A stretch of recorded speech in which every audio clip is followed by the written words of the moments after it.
lo encontramos Francisco I. Madero. Él, al igual que Simón Bolívar, pertenecía a una familia rica de alcurnia, pero igual que el libertador Bolívar. Además de su buen corazón, fue tomando conciencia de la realidad gracias a la educación y de la mano de sus maestros. Esto es muy importante.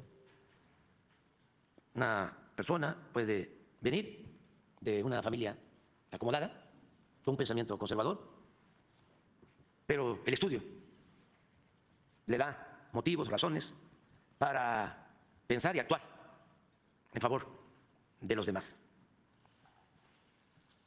Los dos coincidían, Bolívar y Madero, en el principio según el cual, para ser justos, es necesario ser libres. Uno de los bolivarianos más auténticos, el maestro Carlos Pellicer, decía que los sentimientos de justicia son hijos de la libertad, pues nunca siendo esclavos podremos ser justos. La vida y obra de Madero es enseñanza pura en el ejercicio del noble oficio de la política. En Madero hay ideales, así como emotivas y trágicas lecciones. La trayectoria política de Madero es excepcional y virtuosa. De joven se formó en la Escuela de Altos Estudios Comerciales en Francia y en la Universidad de California, en Berkeley. Como lo muestran sus escritos y su correspondencia, tenía buena preparación intelectual y conocimiento de la historia de las ideas políticas. En Francia se empapó del pensamiento y la actuación de los revolucionarios de finales del siglo XVIII y de los importantes acontecimientos del siglo XIX.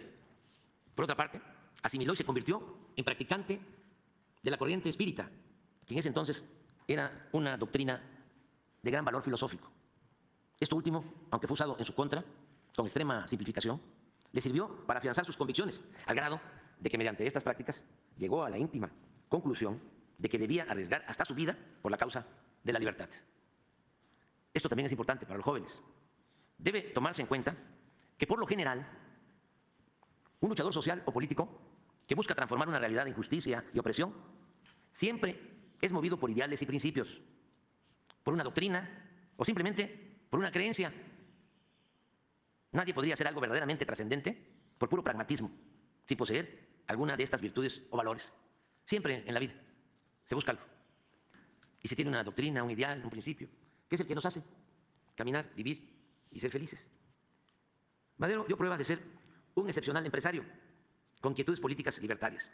Desde que regresó de Francia, en 1902, Frederick Katz, riguroso historiador de la Revolución Mexicana, sostenía que al hacerse cargo, en 1903, de una hacienda de su padre en San Pedro de las Colonias, Coahuila, combinaba un enfoque económico práctico con ideas explícitamente filantrópicas.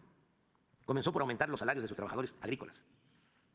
Los sometió a exámenes médicos periódicos e introdujo la educación obligatoria, de manera que el nivel de vida que gozaba en su hacienda era muy superior al que prevalecía en las haciendas vecinas. Se refiere a los trabajadores de su hacienda. Madero combinó esta actitud hacia sus trabajadores con la introducción de métodos de cultivos nuevos y más productivos, lo cual muy pronto incrementó en forma notable sus ganancias e hizo de su hacienda una especie de empresa modelo, tanto en términos sociales como económicos.